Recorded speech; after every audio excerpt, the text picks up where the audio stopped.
Alors bonjour à tous.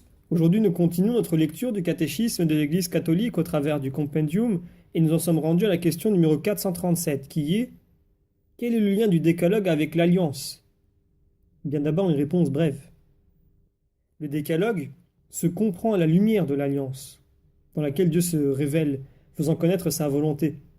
En observant les commandements, le peuple exprime son appartenance à Dieu et répond avec gratitude à son initiative d'amour.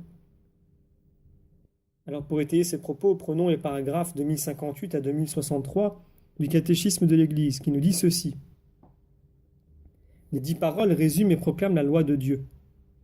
Telles sont les paroles que vous adressa le Seigneur quand vous étiez tous assemblés sur la montagne. Il vous parla du milieu du feu, dans la nuée et les ténèbres d'une voix puissante. Il n'y ajouta rien et les écrivit sur 2 tables de pierre qu'il me donna. Deutéronome chapitre 5. C'est pourquoi ces 2 tables sont appelées le témoignage. Elles contiennent en effet les clauses de l'alliance conclue entre Dieu et son peuple.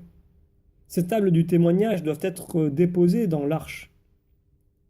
Les 10 paroles sont prononcées par Dieu au sein d'une théophanie.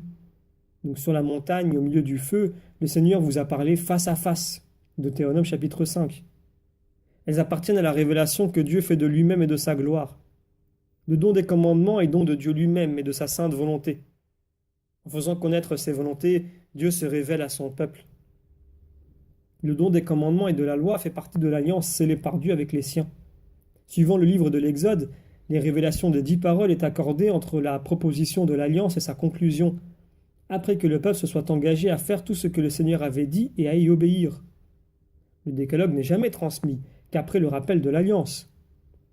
Le Seigneur notre Dieu a conclu avec nous une alliance à l'Horeb. Deutéronome chapitre 5.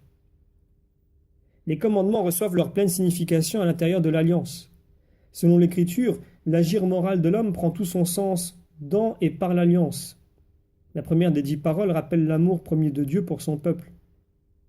Origène disait ceci. Comme il y avait eu, en châtiment du péché, passage du paradis de la liberté à la servitude de ce monde, pour cette raison, la première phrase du décalogue, première parole des commandements de Dieu, porte sur la liberté.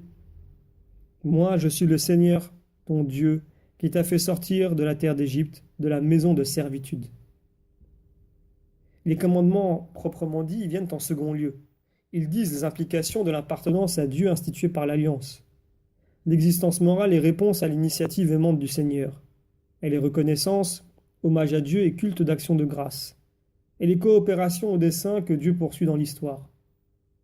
L'alliance et le décalogue entre Dieu et l'homme sont encore attestés du fait que toutes les obligations sont énoncées à la première personne.